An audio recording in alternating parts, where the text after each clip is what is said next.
Gentlemen, a pleasant good evening on this Wednesday. It is your boy Lewis coming back at you once again with another heavy hitter banger with yet another video. Make sure to smash that like button, hit that subscribe button, make sure those notifications are turned on, make sure you guys are sharing on your social media platforms. Truly appreciate that. Hope everybody is having a wonderful Wednesday evening. Salute to the LSM Mod Squad for new subscribers.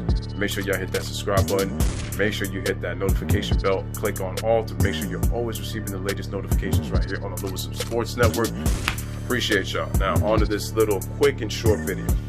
Now I know it's only been a few days since the Lakers won the NBA title, but we have to get rid of this double standard that's going on in the NBA in terms of how the bubble, the results of the bubble happen. Let's be really honest with ourselves. LeBron fans, I should say more so LeBron fanboys, more so than LeBron fans, because the ones that are objective, they're going to be more unbiased and much more reasonable and more easier to listen to and understand. But when it comes to the fanboys, they're going, why is LeBron getting disrespected? Why is you look at the La Media fan club, the Shannon Sharps, the Nick Wrights, the Jay Williams, I can go on and on and on and on. But my point is this.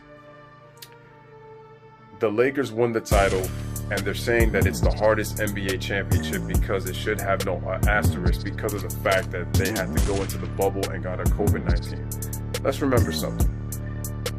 If this was any other team that had won the NBA championship, when it comes to comparison to how Bron should win it and how people are so upset that Bron was going to win the championship, it was going to be, well, this was a fluky NBA title. Because remember, if LeBron wins, then people are going to say, people who can't stand LeBron are going to say it's a fluky NBA title because he only took advantage of COVID. All right, he got to practice before any other of these other team stars got to join their teams, and there was a lot of stoppage, and the Lakers got a head start. Now you can say that, but then at the same time, think about this. Let's say the Lakers don't play well and they get knocked off early in the playoffs, or they lose into the finals to the Miami Heat. Do you think the Miami Heat are going to get the credit they deserve? No, because LeBron fanboys, or even Laker fans on top of that, and bandwagon fans are also going to say, no, the Heat, they took advantage. They knocked off the Bucks and all this. They knocked off the Pacers, and then they knocked off the Boston Celtics. But it was a fluky NBA championship because in regular standards, the Lakers would have smoked them.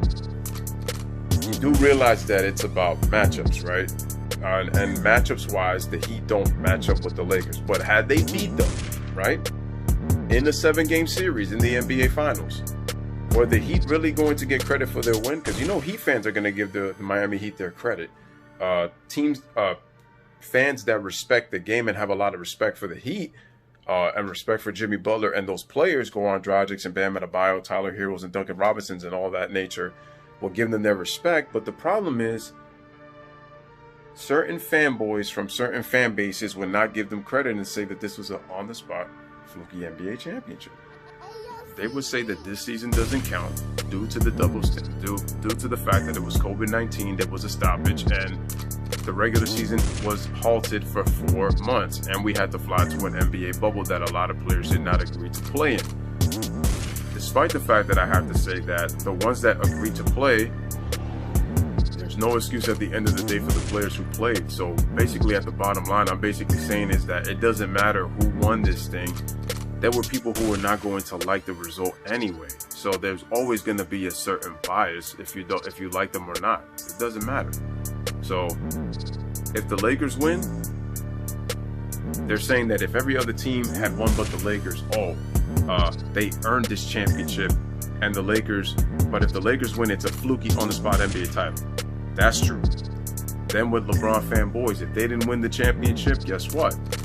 If any other team would have won the title, they would be sure as hell to be the first ones for sure to say, oh yeah, that doesn't count because it was COVID-19. Double standards. So if Kawhi Leonard would have won it, trust me, you know what they was going to say. If the Denver Nuggets were going to win, I'm telling you, Bron fanboys would have been like, this doesn't count. So that's my thing. So, like I said, it's double standard at its finest at the end of the day. I just said I was on record telling people from the get-go when this thing happened, they should have never restarted the season, especially pulling the social justice BS that's caused the ratings to go down in the NBA and now losing the fan base. Now, if you're one of those who really don't care and you just want to see your team play, that's fine. But the fact that ratings went down in the NBA Finals and I didn't even do a single game, just because I just felt like the intensity was not there, that just lets you know, man, what I thought about these NBA Finals. And the best game of the series was only Game 5. So that just lets you know where I'm at. But like I said, this is the double standard, man. Whoever wins, it's going to count for them. But anybody else who wins, it was a fluky on-the-spot NBA title. That's just the way it is. So anywho, ladies and gentlemen, this is your boy Lewis with another one. Let me know what you guys think in the comments on my reaction to what I said about the NBA double standards of the bubble. Bless up, live, laugh, love. Thank you guys for watching.